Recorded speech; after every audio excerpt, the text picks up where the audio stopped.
Hi అండి, అందరు ఎలా ఉన్నారు? ఈ వీడియో ఎంతో ఇంట్రెస్టింగ్గా ఉంటుంది, స్కిప్ చేయకుండా చూడండి. పండగ అంటేనే ఎంతో అందంగా ముగ్గులు అలంకరించుకుంటాం కదండి. అలానే మేము కూడా అందమైన ముగ్గులు అలంకరించుకొని ఇలా ముగ్గులతో ఎంతో అందంగా ఉంది. అలానే ఇంట్లోకి వెళ్ళి ఇంట్లోని పనులన్నీ చేసుకొని తలస్నానం చేసి, ఇది ముందు రోజు వీడియో అండి. అమ్మవారి చీర కట్టడానికి చీరని ఇలా నీట్గా మడత పెట్టుకొని కుచ్చులు పెట్టుకొని శారీ కట్టాము ముందు రోజే.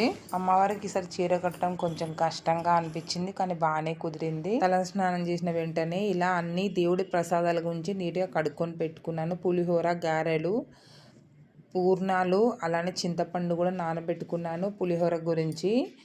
పులిహోర కాబట్టి అలా పరవన్నాన్ని కూడా అలా అన్ని నీట్గా కడుక్కొని పెట్టుకున్నాను. అలానే బెల్లం కూడా తరగాలి. ఇలా కడుక్కొని పక్కకు పెట్టుకొని ఫస్ట్ ముగ్గుతో ప్రారంభించాను స్టవ్ మీద. ఇలా అలంకరించుకొని పసుపు కుంకుమలతో ఇలా పెట్టుకొని అలంకరించుకున్న తర్వాత ఫస్ట్ స్టవ్ వెలిగించుకొని ప్రసాదం గురించి పరమాన్నం పెట్టాను. అమ్మవారి ప్రసాదాల గురించి నేను ప్రతిసారి 5 రకాల వంటలు చేస్తాను. ఫస్ట్ వడలు, పరమాన్నం, పులిహోర, పూర్ణాలు, శనగలు, ఇలా 5 రకాల వంటల్ని అమ్మవారికి నివేదిస్తాను ప్రతిసారి. ఇంకా పండ్లు, 5 రకాల పండ్లు అలా తెచ్చుకొని పెట్టుకుంటాను. ఫస్ట్ స్టవ్ వెలిగించి పరమాన్నం గురించి పెసరపప్పు బియ్యాన్ని నీట్గా కడుక్కొని పెట్టుకున్నాను. అలానే దానిలో కొద్దిగా పాలు పోసి పెట్టాను. అది ఉడుకుతుండగా ఇలా పీటను అలంకరిద్దామని ఇక్కడి వరకు వచ్చాను. అమ్మవారి దగ్గరకు వచ్చి ఇలా పీట మీద పసుపు కుంకుమలతో అలంకరించుకొని ఇలా ముగ్గును వేసుకొని ఫస్ట్ ఒక టవల్ వేసి దాని మీద బియ్యాన్ని పోసి ఒక ప్లేట్ పెట్టాను. వరలక్ష్మి వ్రతం అంటే ముందు రోజులలో ఎవరైనా అత్తయ్య అలా హెల్ప్ చేసేవాళ్ళు. ఇలా ఇప్పుడు ఒకరే చేయడం వల్ల చాలా కష్టంగా అనిపిస్తుంది. పిల్లలేమో అమెరికాకి వెళ్ళిపోతున్నారు అందరూ. ఇప్పుడు ఇంట్లో ఉన్న ఆడవాళ్ళు చేసుకోవడం వల్ల కొంచెం కష్టంగా ఉంది. ఇంట్లో పూజ అంటేనే చాలా చేయాలి కదండి. వంటలు చేయాలి, దేవుని అలంకరించాలి, అలా ఎన్నో రకాలుగా ఉంటాయి పూజ అంటేనే. ఇంకా వరలక్ష్మి వ్రతం అంటే ఇంకా చాలా కష్టతరంతో చేసుకున్న పూజ ఇది. అంటే కష్టం కాదు, కానీ కొంచెం ఇద్దరు ఉంటే కొంచెం మంచిగా ఉంటుంది అలా అనిపిస్తుంది. ఇలా ఒకరయ్యే వరకు చాలా హడావుడిగా అవుతుంటాయి. అలానే దేవుని అలంకరించుకొని ఇలా దేవుడిలో ఫస్ట్ పూజ ముగించుకొని అమ్మవారి దగ్గరికి వెళ్ళి అమ్మవారి దగ్గర అలంకరించుకొని తర్వాత వంటలు చేయడానికి వెళ్ళాను.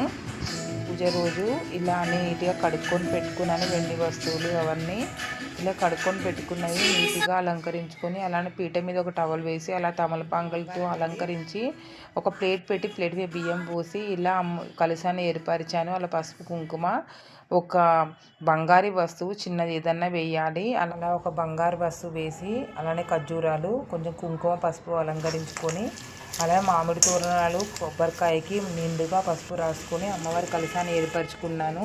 అలానే వంటల్ని సమకూర్చుకొని అమ్మవారికి నైవేద్యం గురించి ఒక ఇత్తడి తాంబాలంలో అన్నీ పెట్టుకొని మళ్ళీ మనం కూడా మంచిగా అందంగా అలంకరించుకోవాలి కదండి. అలానే నేను కూడా ఒక పట్టు శారీ కట్టుకొని అలంకరించుకొని ఇలా వచ్చాను. మళ్ళీ దేవుడి దగ్గరికి ఇలా వచ్చి అన్ని దీపాలు వెలిగించి పూజని ఇలా ప్రారంభించాను. సౌభాగ్యలక్ష్మీ రావమ్మ అమ్మ, సౌభాగ్యలక్ష్మీ రావమ్మ, నుదుట కుంకుమారై బింబముగా కన్నుల నిండుగా కాటుక వెలుగా, సౌభాగ్యలక్ష్మీ రావమ్మ అమ్మ, సౌభాగ్యలక్ష్మీ రావమ్మ. చూడండి, అమ్మవారి పూజని పాటతో ప్రారంభించాను.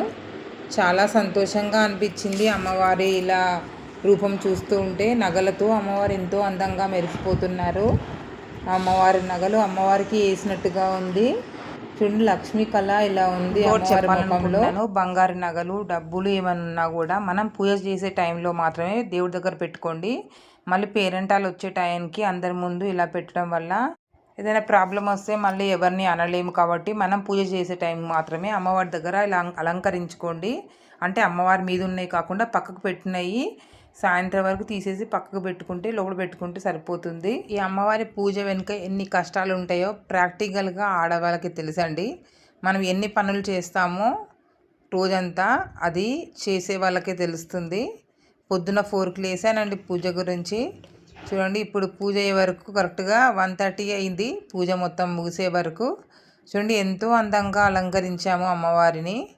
ఎంతో అద్భుతంగా అనిపించింది. ఈ వీడియోని మనం 20 నిమిషాల్లో చూపించేస్తాము. అమ్మవారి మీద ప్రేమతో ఎంతో ఎంతో అద్భుతంగా వంటలన్నీ చేసి అమ్మవారిని అలంకరించి ఎంతో అందంగా పూజ చేసుకుంటాము. చూస్తున్నారా, ఎంతో అద్భుతంగా అనిపించింది. కలసము, అమ్మవారి ముఖము, ఆయన్ని అలంకరించే వరకు అమ్మవారే మన ఇంట్లో ఉన్నట్టుగా అనిపించింది. ఇంకా ఈ పనులు కాకుండా మనం వీడియోస్ చేస్తాం కదండి, ఇవన్నీ చేయడం ఇంకా కొంచెం పూజ కాబట్టి కొంచెం హడావుడిగా ఉంటే ముందు 15 days ముందు మా పనమ్మాయి రాలేదు. ఇంకా ఇంట్లో పండగ అంటే డస్టింగ్ అవన్నీ క్లీనింగ్ అవన్నీ ఉంటాయి కదండి. ఇంక ఇవన్నీ చేసే వరకు కొంచెం బాడీ అలసిపోయినట్టుగా అనిపించింది. ఈ పండగ ముందు అమ్మవారి పూజ ఉంటేనే కొంచెం అలంకరణ ఎక్కువ ఉంటుంది కదండి, వరలక్ష్మి వ్రతం అంటే. కాబట్టి ఎంతో కష్టమైనా కూడా చేయాలి అని ఎలాగైనా చేయాలి అని చేసేసాము అమ్మవారి పూజని. కష్టమైన బాడీ సహకరించకపోయినా పర్లేదని అమ్మవారే మనతో చేపించుకుంటుందని అనుకొని ప్రారంభించాను. ఎంతో అందంగా చేశాము. ప్రతిసారిలానే ఈసారి కూడా చేసేసాను. చూడండి, ప్రసాదాలు ఇవన్నీ పులిహోర, పరమాన్నం, గారెలు, పూర్ణాలు, ఇలా శనగలు, దద్దోజనం ఇలా పెట్టుకున్నాను అమ్మవారి దగ్గర. ఎంతో అద్భుతంగా అనిపించింది. ఈ దీపాల అలంకరణలో ఇంకా అమ్మవారు మెరిసిపోతుంది. చూడండి, ఎంతో ఆనందంగా అనిపించింది. వరలక్ష్మి వ్రతం అంటేనే ఎంతో సంతోషంగా చేసుకుంటాము ఆడవాళ్ళందరూ. అమ్మవారి పూజ వరకు ఈ వీడియోలో ఉంది. ఇంకొక వీడియోలో సాయంత్రం పేరంటాల దగ్గర నుంచి ఉంటుంది. ప్లీజ్ సపోర్ట్ చేయండి నా ఛానల్కి.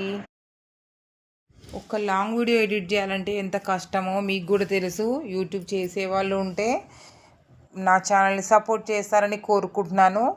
ఈ వీడియో నచ్చినట్టయితే please like, share, subscribe, support my channel. నా వీడియోని సపోర్ట్ చేస్తారని కోరుకుంటున్నాను. శ్రీమాత్రే నమః.